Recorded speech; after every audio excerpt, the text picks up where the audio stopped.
to get onto an orthopaedic training scheme to train to become an orthopaedic surgeon.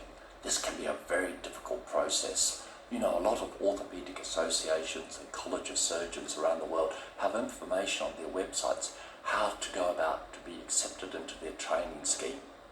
But you know, that's about as useful as telling you to work hard and be good to your mother.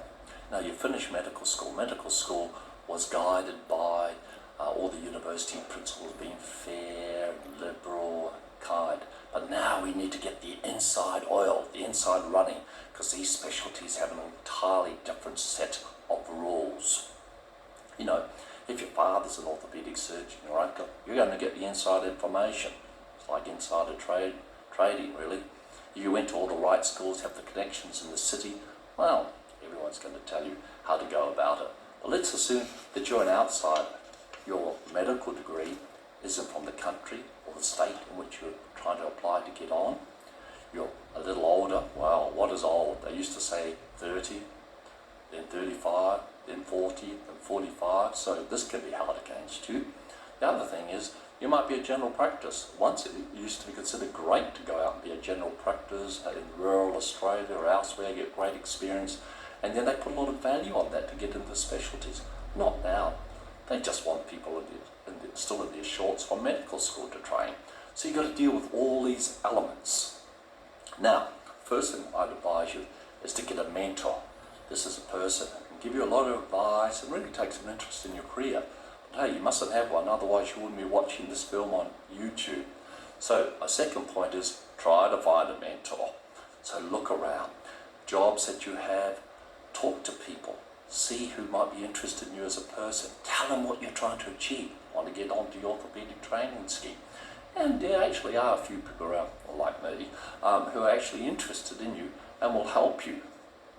The next thing is go to the meetings, orthopaedic meetings. Find out which of the meetings all the orthopaedic surgeons in your city, state, or country actually go to. Go around, act like a politician, shake their hands, or used car salesman, introducing yourself, telling them who you are, telling them a little bit about yourself, and that you want to train to become an orthopaedic surgeon in this particular country. Next thing is give a paper at these meetings, and they can be really impressed by you, and they'll remember you. But you know, when it comes to a mentor, don't waste your time with some guy. He might be a nice guy, he might be a very good surgeon, but if he hasn't got the inside knowledge on how you go about, well, you know, it could be a little bit of a wasted time.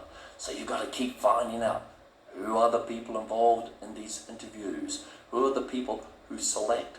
Get to meet them, get to talk to them, and press your personality upon them. Now, the next thing you need to practice is interview technique. You know what I always say, arrive on time, your appearance very conservative, and your attitude so full of enthusiasm. But you know, for every country there's going to be certain peculiarities of the interview.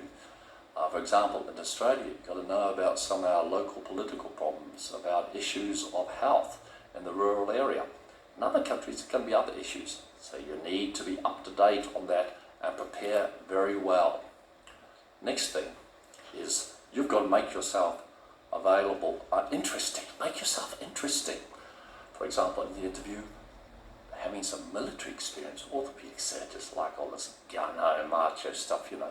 So if you had some military experience, that's useful. Sporting. Did you go to the Olympics? Did you nearly get to the Olympics?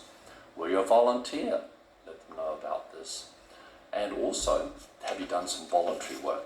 All these things tend to mark you up in the eyes of orthopaedic surgeons. Now, in conclusion, find out who are the power brokers, the people involved in this process. Practice your interview technique. Go to the meetings where all these people are. Introduce yourself. Go around like a used car salesman. And finally, never give up. Keep going until you get onto that training scheme. Anyway, good luck, and I hope this helps you.